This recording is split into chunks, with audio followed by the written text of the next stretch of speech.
So for today's project I'm going to show you how to do hedges. I'm going to show you two different methods of doing sort of like the final decoration, but they both start off in the same manner. And what I want to do to start off with, I've just got some lolly sticks and I want to mark off where I'm going to put some holes, and that should be enough like that.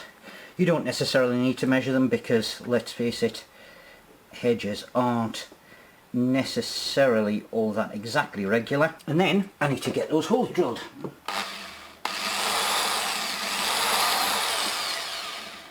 And then I'll just use a bit of sandpaper just to get that rough where I've drilled off it. Next thing we need to prepare is for the stems of the hedges. These are just toothpicks and I'm going to cut these in half, and you need as many halves of toothpicks as you have holes. Right, pop those to one side, and now we want some reclaimed card packaging. Now again, because it's got that plasticky coat, I'm just going to give that a wee bit of a rub with sandpaper, and then I've got some neat PVA and I'm going to apply that straight to the back of the lolly stick like so, and glue that down in place. And I'm not putting them right together, I do want a little bit of an overhang there just to give it a little bit of a wider base. Pop a weight on there and let that dry. Okay, they're nicely stuck down, so I will whiz over to the cutting table and I will cut these out into two pieces. Now, because of the way I want them to be able to join together, yes, I am going to separate them down the middle, and I'm going to leave a reasonable amount of card on there because I want a wider base for them so they've got a bit of stability. But I'm also going to angle in the cut so that if you want to, you can turn them into a corner. I will show you what I mean once they're cut out. Okay, that's them cut, and as you can see from the way I've shaped them, yeah, you can put it into a corner without the bases overlapping there. Here's where we attach the toothpicks, and I'm just going to use straight PVA for this. Decent dollop on the end, and then pop it down into the hole. Okay, that's all dried and secured. So now, before we go any further, we are going to paint this area, and I'm just going to use a medium brown, and because I'm lazy I'm using it straight from the tube, and we are just going to slap that all over and up the spikes as well, just to get it all nice and uniform. And then that can go for a dry, ready for some foliage to be added. They are both nice and dry, so it's time to add some foliage, and for that we are going to use these Commoner Garden green scouring pads, and we want about that much, and we want it about that high. Yeah, that's about right.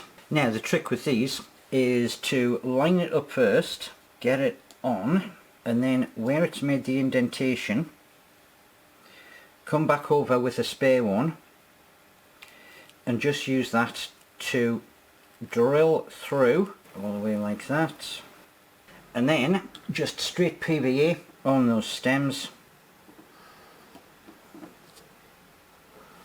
line up the holes, and then just work it on all the way to the bottom like that. Well, leaving a little bit of a gap. Okay, they're all down. Now, don't worry too much if one of your skewers goes off course, because there are ways of covering that up later on. But the next stage that we are at, these are looking a bit on the flat side, so we're just going to take that spare toothpick and we're going to go across the surface and we're going to fluff it all up. Just poke it in, pull it back a bit, and make special care around the edges because we want those all nice and irregular as well. If you're not having too much luck with that, you can always get a pair of tweezers and just pull. In fact, you may find that is easier for those end bits. So, suitably fluffed up. Now, let's get on with some more foliage. Now, I'll show you the start of the first method first. This is another bit of stuff that I got from Temu. This is coarse turf. Basically, all it is foam rubber or sponge of a particular colour that has been ground up into fine particles. And all we are going to do is use some neat PVA and a big brush. Now, I'm certainly going over there, and we are flicking that all the way across like so, and then we are taking this stuff and pressing it down in place, and that will fatten that particular hedge up nicely. And as you can see, it has cleared up that little error with the stick coming through. Now, a lot of this will drop off once that has had the chance to dry, and then we'll do the edges and top and the other side, but that it can dry for a little while before I move on to the other edges. While the first one is drying, I'll show you how we're going to do the second one, and this one is far quicker. Again, it is just a big paintbrush and neat PVA, and I make sure that I get a decent bit on the tops and the edges this time. And again, that splodge, in fact, roll the brush on there. And it's not a complete coat, remember, because we still do want some of that scouring pad to show through. And this is just our normal standard ground cover flock. And I'm just sprinkling that over liberally, and tap off the excess, give it a wee fluff back up, and that one can dry because that one's done. So that coating is nice and dry and stuck on, and I've given it a wee bit of a flick just to get any excess off. Now onto the second coat of this, and it is using this lighter colour just to give it a bit of accent. So because of that, I'm using a smaller brush, but again it is just straight PVA, dropping it on in places, get some little tufts of this stuff and pop that into place. It is essentially just a highlight coat, just to break up the colour a little bit. And of course, don't forget those sort of highlight edges and the top. And that can go for a decent dry, and I'll knock the excess off, and we will do the bases on both of them tomorrow. Both pieces have had the chance to dry, and now we are going to put the finishing touches on with a little bit of ground cover on those bases. And any time now that I do any kind of bush or tree or anything like that, the first thing that I do is add a little bit of mulch, and I'm just going to put some watered down PVA around that lolly stick, and it is just on the ground. We're not going up and over onto the sticks. And then get our dark mulch colour on there, and same with the ground cover on him.